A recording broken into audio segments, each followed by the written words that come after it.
Think about your favorite song, not a genre, not a vibe, a specific song, the one you've gone back to more times than you can count. Now ask yourself something honest. Why that one? Most people say something like, it just speaks to me. It fits. It's me. That answer sounds personal. It feels personal. It probably isn't. Here's something strange about the brain. The more you hear something, the more you like it. Not because it gets better, because it gets familiar. And familiar starts to feel like good.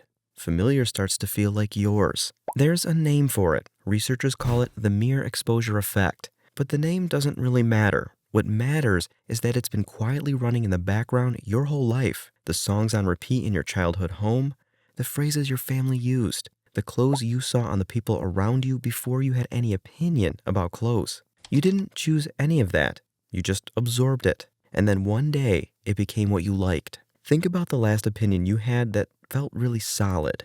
Not a casual preference, a real one. Something you felt confident about. Maybe about music or art or how people should act or what kind of life is worth living. Where did that opinion come from? Most of the time, if you trace it back far enough, it came from a person, a group, a community. Something you were around so often that their worldview started to feel like your own. You didn't borrow it consciously. That's not how it works. It just seeped in. Social proof is what researchers call this one. The idea that humans unconsciously scan their environment to figure out what's good, what matters, what's worth liking.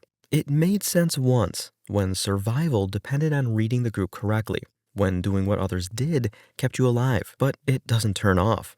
So now it runs on playlists, on feeds, on comment sections full of people agreeing with each other until agreement starts to feel like truth.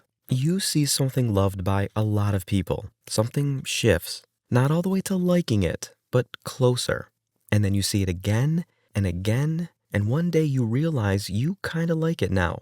And it feels like a discovery, like you found something. The algorithm part of this isn't what most people think. It's not that some system is controlling you. It's simpler and weirder than that. It just keeps showing you variations of what you already looked at over and over, until the edges of your taste get reinforced instead of stretched, until the world of things you find interesting slowly narrows around what you clicked on once, 2 years ago, for reasons that you can't even remember now.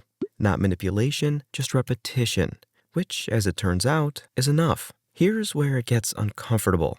This isn't just about music or food or what you wear. It's about who you think you are, the humor you have, the things you find beautiful, what you believe is worth caring about, the kind of person you see yourself as. A lot of that came from somewhere else first, from parents who said certain things mattered, from friends whose taste felt cool before you understood why, from places you lived that had particular rhythms, from whoever you were desperately trying to become at 16. You didn't sit down and choose it. It collected on you quietly over years. None of this means you're not real. It doesn't mean your preferences are fake or your identity is borrowed. It means something slightly different and maybe more interesting than that. The person you call you was partly assembled from things you never consciously picked, influences you never noticed, exposures that happened before you knew to question them. And most of those influences were never loud enough to push back against you. They just felt like you.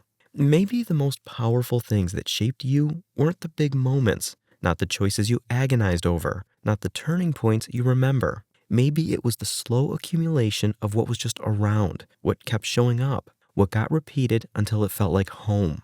And maybe the question isn't whether that happened. It did. The question is, now that you know, what do you actually want to keep?